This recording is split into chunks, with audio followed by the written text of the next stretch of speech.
Well, hey guys, this is part one of our 5-part video series.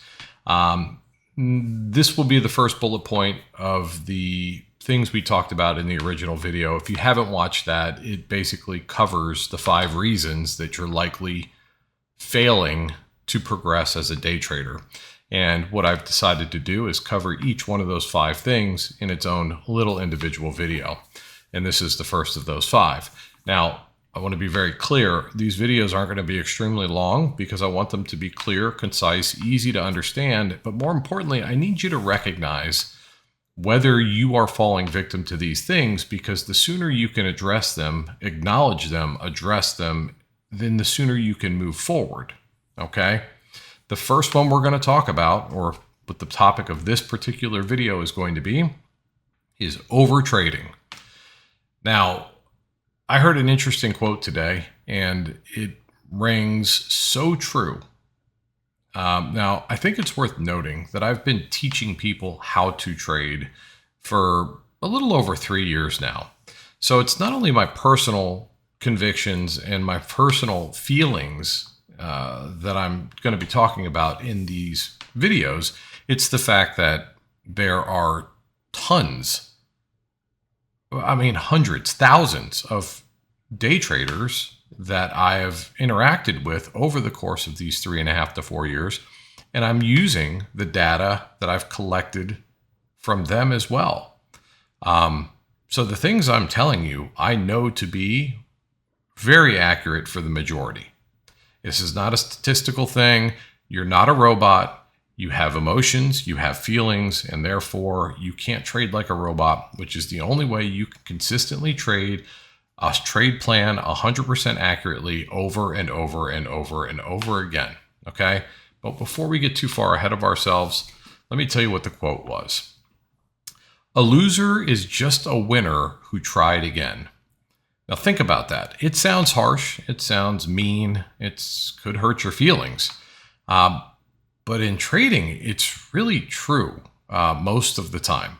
Now, there are people out there who can successfully take multiple trades a day or trade all day long and still end up on the profitable side of it. But the fact of the matter is, most people cannot. Most, and it's a large percentage of people. Okay? Now, I want you to think about this. How many times have you said to yourself throughout your life, regardless of trading, just one more time? Just one more time. I'm going to go to the casino and I'm going to play one more hand. You could be up on the night, but you got money in your pocket. I'm going to play one more hand. Right? Awesome. I'm going to have one more drink. That happens to be the one that sends you over the edge and hugging the porcelain god later. Okay? Oh, I'm going to take one more trade. Again, sometimes doing it one more time doesn't result in a negative outcome. But I want you to really think about how many times it has produced a negative outcome. I'll bet you it's more times than it's produced a positive one. Start keeping track of it. You might be surprised. Okay? Doing anything that you're saying one more time, you're saying that because you know that you probably shouldn't, or at least it's crossing your mind that maybe you shouldn't do that thing at all, let alone one more time, right? You're basically telling yourself, man, that felt exhilarating and fun and exciting because it worked out for you. So there's always that one more time. You've never lost $1,000 at a blackjack table and then said, "Ow, that was awesome. Let me just go one more time." Unless you're emotionally trying to revenge gamble it back, which we do in trading as well. So just think about that for starters as we go through the things that we need to talk about for this particular problem, which is overtrading. Trading, in essence, day trading, not swing trading, not investing. Day trading is dangerous. It's risky. And because it's dangerous and it's risky, it's exciting. It's super exciting. It's an emotional roller coaster. When it works out, it's exciting, it's exhilarating. Your endorphins are popping off, your adrenaline's pumping. It's exciting. But it's what's chemically going on inside of us after we get into our trade. I mean, for a lot of people, that stuff's already building up before you even take your first trade.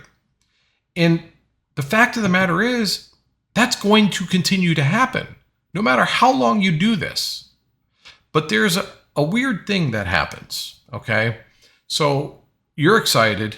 Let's just assume it's the first trade of the day, okay? You're planning your trade, and hopefully you're planning a trade. That's one of our bullet points.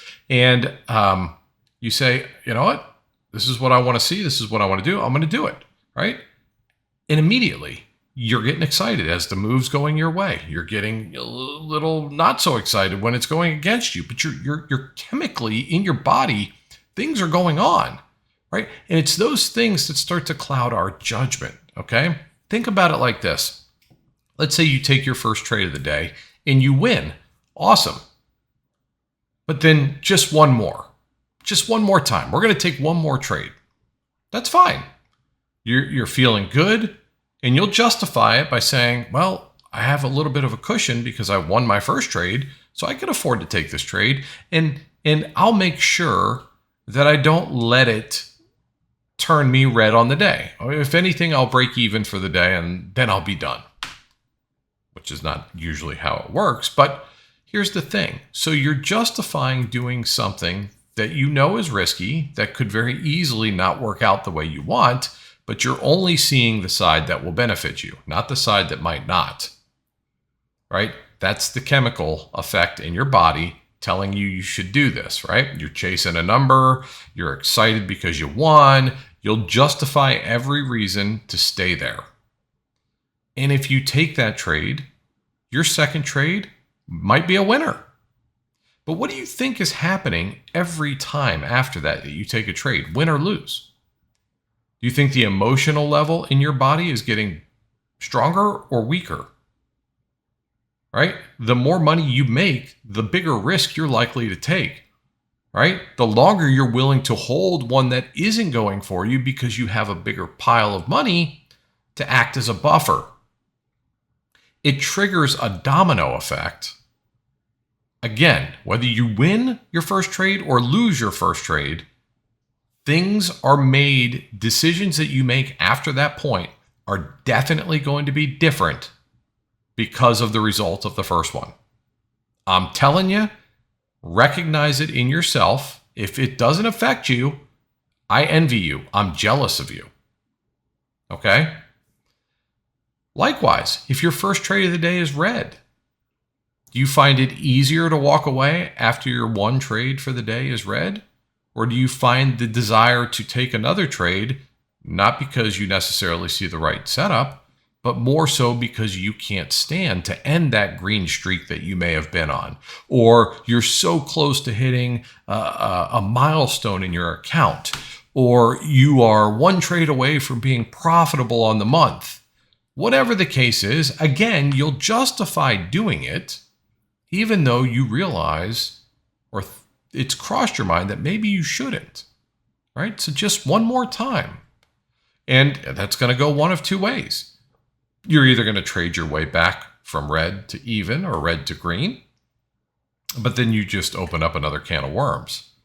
Now the fear is gone and new excitement is there, and I'm green, but I'm not green enough. Let me just take one more trade, right? So again, the roller coaster has started. The domino effect has been triggered, and it oftentimes rolls downhill from there, okay?